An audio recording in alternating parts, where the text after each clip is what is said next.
Décembre 4, 2025. Bienvenue dans le bilan quotidien de la technologie, votre source privilégiée pour les plus grandes actualités façonnant le monde numérique.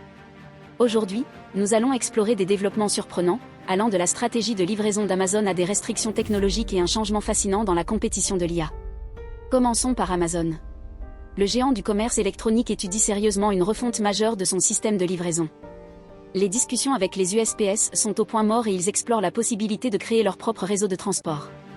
Cette décision intervient après une décennie d'investissements importants dans la logistique et une augmentation massive du volume de colis. Ils ont géré plus de 6,3 milliards de colis l'année dernière seule. C'est un mouvement audacieux, étant donné qu'ils ont dépensé près de 6 milliards de dollars annuellement en se fiant aux USPS, mais il semble que la relation ait atteint un point de rupture. Passons maintenant à un autre sujet, et nous nous rendons à l'étranger. Roskomnadzor, en Russie, a pris des mesures drastiques en bloquant complètement FaceTime et Snapchat. Il invoque des préoccupations concernant l'utilisation des applications pour coordonner des attaques terroristes, recruter des criminels et commettre des crimes contre les citoyens russes.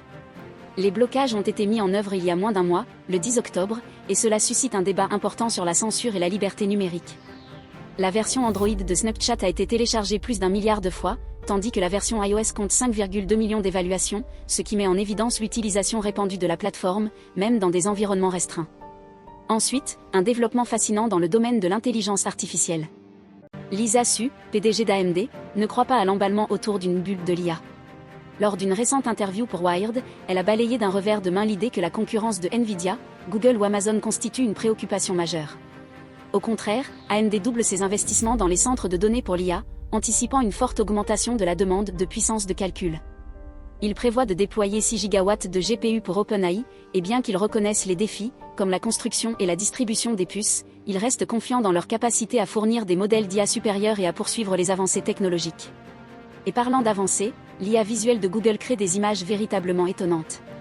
Le modèle génère des images remarquablement réalistes, intégrant souvent des éléments historiques et même des filigranes, de manière autonome. Il parvient à cela grâce à la recherche par texte, mais actuellement, il est limité à la récupération d'informations basées sur le texte. Le modèle s'améliore constamment et il démontre déjà sa capacité à ajouter des détails contextuels sans demande explicite, il produit des résultats vraiment impressionnants. Maintenant, regardons un tournant important en matière de financement. Harvey, une start-up d'IA juridique, vient de sécuriser 160 millions de dollars de financement de série E à une valorisation de 8 milliards de dollars. Cela intervient après des tours de financement antérieurs de 300 millions de dollars à 5 milliards de dollars en juin et un autre de 300 millions de dollars à 3 milliards de dollars en février. Les investisseurs comprennent des noms comme Andreessen Horowitz, EQT, WNDR Co, Sequoia, Kleiner Perkins, Conviction, et Elad Gil.